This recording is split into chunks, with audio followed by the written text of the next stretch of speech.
ನಮಸ್ಕಾರ ರೀ. ನೀವೆಲ್ಲರೂ ಬಹಳ ಕುತೂಹಲದಿಂದ ಆಸಕ್ತಿಯಿಂದ ಕಾಯುತ್ತಿದ್ದ ಆ ಕರ್ನಾಟಕದ ರಾಜಕೀಯದ ವಿಷಯವನ್ನು ಈಗ ನಾವು ನೋಡೋಣ. ಹೌದು, ಕಳೆದ 2023ರಲ್ಲಿ ಕರ್ನಾಟಕದ ರಾಜಕೀಯಕ್ಕೆ ಸಂಬಂಧಿಸಿ ಮಹಾಶಿವನಾಡಿಯಲ್ಲಿ ಹೇಗಿತ್ತೋ ಹಾಗೇನೇ ಆಡಳಿತವು ಸ್ಥಾಪನೆಯಾಗಿತ್ತು.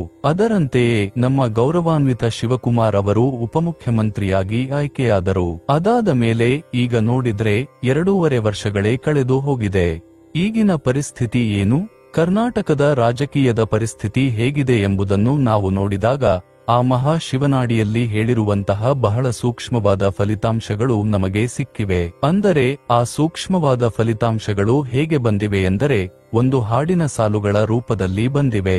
ಆ ಹಾಡಿನ ಸಾಲುಗಳು ಹೇಗೆ ಮೂಡಿಬಂದಿವೆ ಎಂದರೆ ಶಿವ ಮತ್ತು ಪಾರ್ವತಿ ಅವರು ಪರಸ್ಪರ ಮಾತನಾಡಿಕೊಳ್ಳುತ್ತಿರುವಂತೆ, ಸಂಭಾಷಣೆ ನಡೆಸುತ್ತಿರುವಂತೆ ಇದೆ. மாற்றமிதில் மாற்றமில்லை, மாற்றம் ஒன்றே மாநிலத்தில் சம்பவிக்கும் அதிசயிக்க ஏற்றிடுவன் என் மகனே அரசுமாள ஏற்ற இது காலம்தான் உயர்ந்தோர் சொல்லே சொல் நிலைக்கும் சூட்சுமம்தான் குழப்பம் முன்னே சுகமளிக்கும் நலமளிக்கும் பிற்கூர் தன்னில். ಈ 4, 5, 6 ಸಾಲುಗಳಲ್ಲಿಯೇ ಕರ್ನಾಟಕದ ರಾಜಕೀಯದಲ್ಲಿ ಆಗಲಿರುವ ದೊಡ್ಡ ಬದಲಾವಣೆ ಅಡಗಿದೆ ರೀ. ಇದರಲ್ಲಿ ಅವರು ಏನು ಹೇಳಿದ್ದಾರೆ ಎಂದರೆ ಬಹಳ ಸ್ಪಷ್ಟವಾಗಿ, ಸೂಕ್ಷ್ಮವಾಗಿ ಹೇಳಿದ್ದಾರೆ. ಅಂದರೆ ಶಿವನು ಪಾರ್ವತಿ ಮಾತೆಯ ಹತ್ತಿರ ಹೇಳುತ್ತಾನೆ, ಬದಲಾವಣೆ ಒಂದೇ, ಬದಲಾಯಿಸಲಾಗದ್ದು ಎಂಬುದನ್ನು ಬಹಳ ಖಚಿತವಾಗಿ ಹೇಳಿದ್ದಾರೆ. ಯಾವ ಬದಲಾವಣೆಗಳ ಬಗ್ಗೆ ಇದು ಅಂದರೆ ಕರ್ನಾಟಕದ ಆಡಳಿತದಲ್ಲಿರುವ ಬದಲಾವಣೆಗಳ ಬಗ್ಗೆ ವಿವರಿಸಿದ್ದಾರೆ. ರಾಜ್ಯದಲ್ಲಿ ಸಂಭವಿಸುವ ಆ ಘಟನೆ ಹೇಗಾಗಲಿದೆ ಗೊತ್ತಾ? ಆಶ್ಚರ್ಯವಾಗುವಂತೆ, ಅಚ್ಚರಿಗೊಳಿಸುವಂತೆ ಅದು ನಡೆಯಲಿದೆ. ಏರಿಸುವೆನು ನನ್ನ ಮಗನೇ, ಆಡಳಿತಕ್ಕೆ ಏರಿಸುವೆನು. ಇದು ಯಾರಿಗೆ ಒಳಿತು, ಯಾರು ಆಳುತ್ತಾರೆ ಎಂಬ ವಿವರಗಳನ್ನು ಹೇಳಿದ್ದಾರೆ.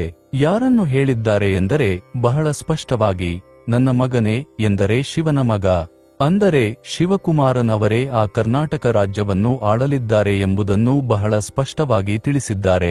ಅಂದರೆ ಈಗಿರುವ ನಮ್ಮ ಉಪಮುಖ್ಯಮಂತ್ರಿಗಳಾದ ಗೌರವಾನ್ವಿತ ಶಿವಕುಮಾರ್ ಅವರೇ ಆಡಳಿತದ ಗದ್ದುಗೆಯ ಮೇಲೆ ಕೂತು ಆಳಲಿದ್ದಾರೆ ಎಂಬುದು ಸ್ಪಷ್ಟವಾಗಿ ಗೊತ್ತಾಗುತ್ತಿದೆ. ಏರಿಸಲು ಇದು ಕಾಲವೇ ಸರಿ. ಅವರು ಯಾವಾಗ ಆಳಲಿದ್ದಾರೆ ಅಂದರೆ ಆ ಕಾಲ ಬಂದು ಬಿಟ್ಟಿದೆ. ಉತ್ತಮರು ನುಡಿದ ನುಡಿ ಅದು ಹೇಗೆ ಬರಲಿದೆ ಗೊತ್ತಾ? ನಾವೆಲ್ಲ ನಿರೀಕ್ಷೆ ಮಾಡದೇ ಇರುವಂತಹ ಉನ್ನತ ಮಟ್ಟದಲ್ಲಿರುವವರ ನುಡಿಯಿಂದ. ರಾಷ್ಟ್ರ ಮಟ್ಟದಲ್ಲಿರುವ ದೊಡ್ಡ ಸಮಿತಿಯಲ್ಲಿರುವ ಆ ಉನ್ನತ ಪಕ್ಷದ ಕೇಂದ್ರ ಕಚೇರಿಯಿಂದ ಬರಲಿರುವ ಆಜ್ಞೆಯ ಮೂಲಕ, ಅವರ ಮಾತಿನ ಮೂಲಕ ಈ ಆಶ್ಚರ್ಯಕರ ಪರಿಸ್ಥಿತಿ ಜರುಗಲಿದೆ ಎಂದು ಹೇಳುತ್ತಾರೆ. ನುಡಿ ನಿಲ್ಲುವ ಸೂಕ್ಷ್ಮವೇ. ಇದರಲ್ಲಿ ಹಲವು ರಹಸ್ಯಗಳು, ಹಲವು ಸೂಕ್ಷ್ಮಗಳು ತುಂಬಿವೆ ಎಂದು ಹೇಳುತ್ತಿದ್ದಾರೆ. ಗೊಂದಲದ ಮುಂದೆ. ಆದರೆ ಅದು ನಡೆಯುವವರೆಗೂ ಹಲವು ಗೊಂದಲಗಳನ್ನು, ಹಲವು ಅಡೆತಡೆಗಳನ್ನು ಎದುರಿಸಬೇಕಾಗುತ್ತದೆ ಎಂದು ಹೇಳುತ್ತಾರೆ.